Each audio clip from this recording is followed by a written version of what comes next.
Sukha and Dukkha in Indian philosophy and modern spiritual practice. Sukha and dukkha are two fundamental concepts in Indian philosophy that describe the dual experiences of happiness and suffering in human life.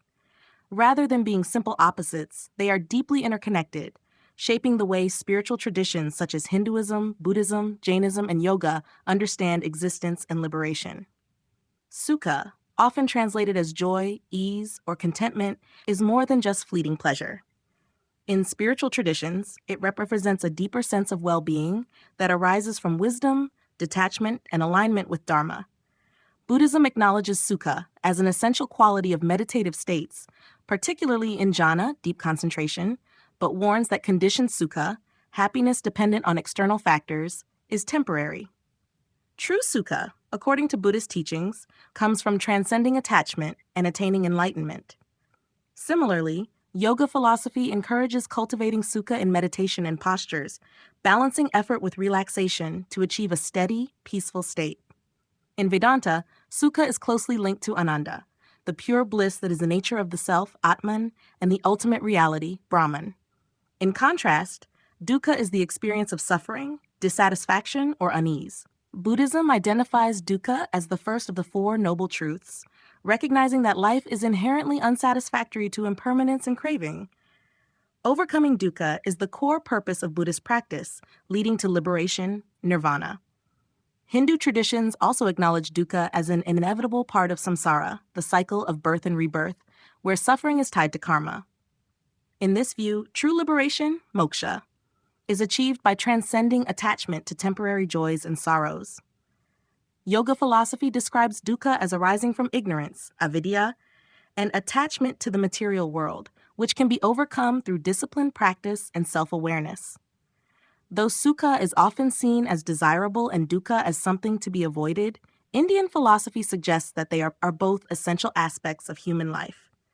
Sukha arises from wisdom, detachment, and inner balance, whereas dukkha stems from ignorance, attachment, and impermanence. However, neither state is permanent. Spiritual traditions teach that clinging to sukha or resisting dukkha only deepens suffering. Instead, wisdom lies in understanding their impermanence and cultivating equanimity in all experiences. This insight is often illustrated through the metaphor of a chariot. A well-functioning chariot with a smooth axle moves effortlessly, representing sukha, while a damaged, unbalanced wheel creates a rough journey, symbolizing dukkha. In modern spiritual practices, the teachings on sukha and dukkha are applied in mindfulness, meditation, and personal development. Mindfulness traditions, particularly in Buddhism, encourage individuals to observe both joy and suffering without attachment, developing a deep inner stability. Yoga integrates these ideas by teaching practitioners to find ease within effort, whether in physical postures or in handling life's challenges. Many contemporary psychological approaches also draw from these traditions, emphasizing the importance of accepting both happiness and suffering rather than resisting life's natural fluctuations. Beyond Indian philosophy, these concepts have influenced cultures in Southeast Asia, including the Malay and Indonesian languages. The word sukha, meaning joy or preference, and dukkha, meaning sorrow or grief, reflect similar ideas. The common expression sukha duka, meaning joys and sorrows, acknowledges the inevitable ups and downs of life, much like the Indian philosophical understanding that sukha and dukkha are intertwined.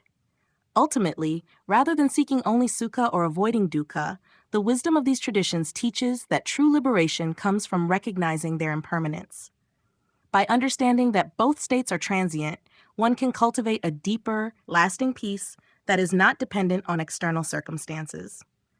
Whether through the Buddhist pursuit of nirvana, the Hindu goal of moksha, or the simple practice of living with awareness, the path to inner freedom lies in embracing life in its totality.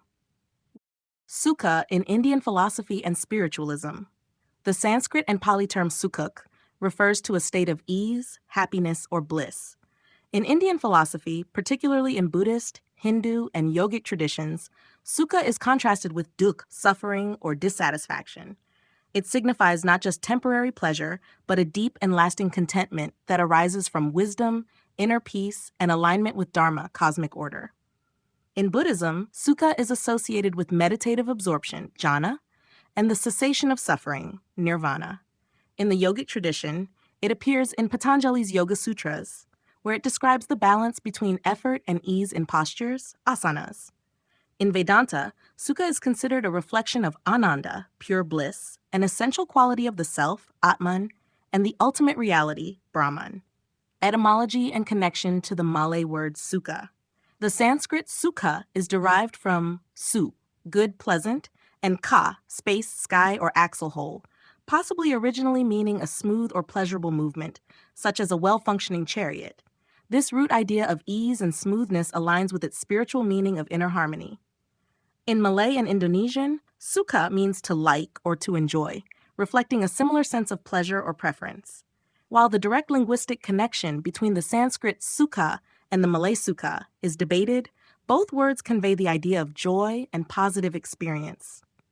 The spread of Sanskrit vocabulary into Malay and Indonesian languages occurred through Hindu and Buddhist influence in Southeast Asia, particularly in the Srivijaya and Majapahit empires.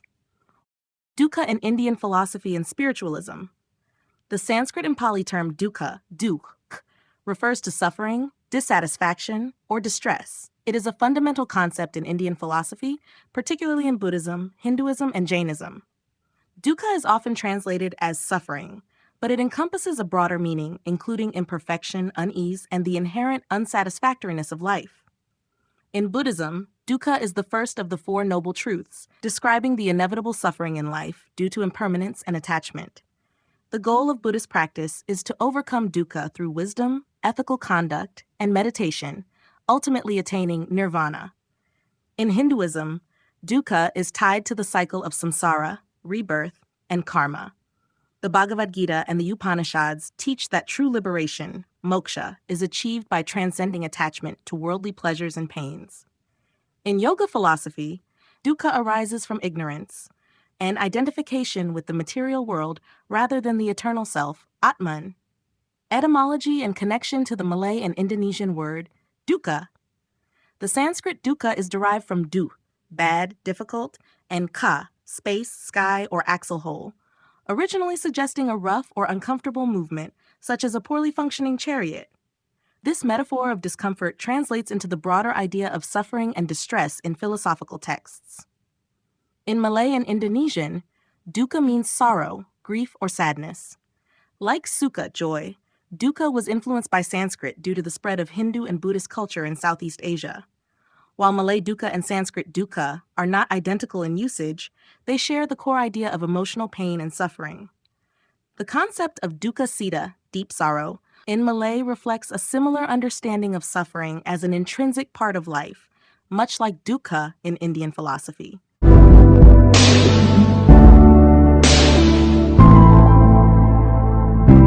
Don't forget to hit that subscribe button to show your support.